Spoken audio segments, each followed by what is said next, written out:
राज्य का उत्तराधिकारी। एक राज्य के राजा की कोई संतान नहीं थी, इसलिए वह इस बात को लेकर बहुत चिंतित था कि उसके मरने पर राज्य कौन संभालेगा। उन्होंने कई डॉक्टरों से सलाह ली, लेकिन उन सभी ने कहा कि उनकी संतानहीनता का कोई इलाज नहीं है। आखिरकार राजा ने एक योग्य युवक को अपने उत्तराधिकारी के रूप में नियुक्त करने का फैसला किया। उन्होंने भविष्य के शासक को चुनने के लिए एक योग्यता परीक्षा की व्यवस्था की। इसके लिए एक भव्य महल का निर्माण किया गया था। महल के दरवाजे पर एक गणितीय समीकरण लिखा गया था और पूरे राज्य में यह घोषणा की गई थी कि राज्य के सभी युवाओं को दरवाजा खोलने की कोशिश करने के लिए आमंत्रित किया गया है। जो कोई भी दरवाजा खोल सकता है उसे महल दिया जाएगा और राज्य के उत्तराधिकारी के रूप में भी घोषित किया जाएगा। घोषणा के दिन से ही उस नवनिर्मित महल में नवयुवकों का तांता लग गया। सुबह से लेकर शाम तक नवयुवक वहां आते और दरवाजे पर अंकित गणित के समीकरण को हल करने का प्रयास करते, किंतु आश्चर्य की बात थी कि कोई भी उसे हल नहीं कर पा रहा था। कई उसे लिखकर या याद करके जाते और घर पर उसका हल निकालने का हर संभव का प्रयास करते, किंतु फिर भी असफल रहते। कई दिन बीत गए। राज्य के बड़े से बड़े गणितज्ञ भी उस समीकरण का हल निकाल पाने में असमर्थ रहे। तब राजा ने दूसरे राज्यों के गणितज्ञों को आमंत्रित किया। दूसरे राज्य के गणितज्ञ आए और गणित का वह समीकरण हल करने लगे। जैसे जैसे दिन ढलता गया, एक एक करके गणितज्ञ वहां से जाते गए। अंत में मात्र 3 लोग शेष बचे। उनमें से 2 दूसरे राज्य के गणितज्ञ थे, किंतु तीसरा गांव का एक साधारण सा युवक था।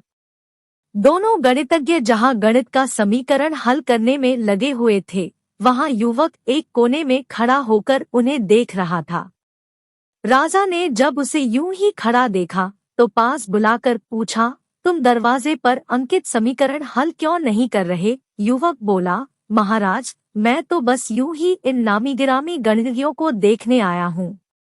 ये अपने राज्यों के इतने बड़े गणितज्ञ हैं, इन्हें समीकरण हल करने दीजिए।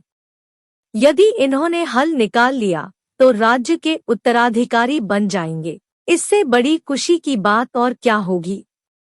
यदि ये समीकरण हल नहीं कर पाए तब मैं कोशिश करके देखूंगा। इतना कहकर युवक एक कोने में बैठकर गणितज्ञों को देखने लगा। पूरा दिन निकल गया और शाम घिर आई, किंतु दोनों गणितज्ञ समीकरण हल नहीं कर पाए। उनके मस्तिष्क में पूरे दिन मात्र एक ही प्रश्न घूम रहा था कि आखिर इस समीकरण में ऐसा भी क्या है? कैसे ये हल होगा? कैसे महल का ये दरवाजा खुलेगा?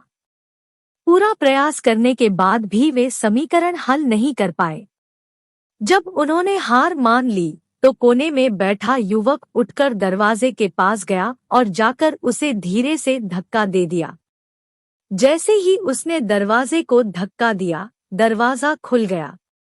दरवाजा खुलते ही लोग उससे पूछने लगे कि तुमने ऐसा क्या किया कि महल का दरवाजा खुल गया?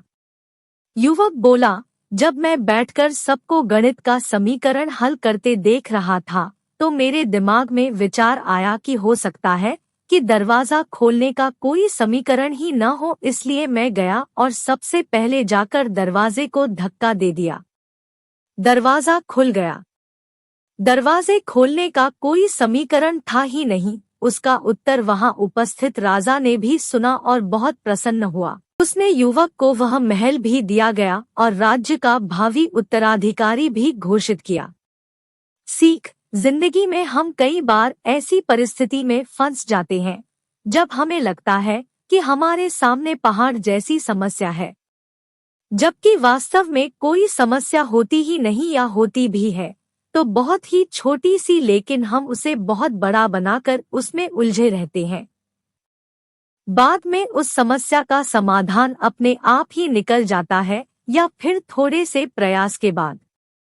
तब हमें एहसास होता है कि इतनी सी समस्या के लिए हमने कितना समय बर्बाद कर दिया। समस्या सामने आने पर विचलित न हो, शांति से सोचें और फिर समाधान करने का प्रयास करें।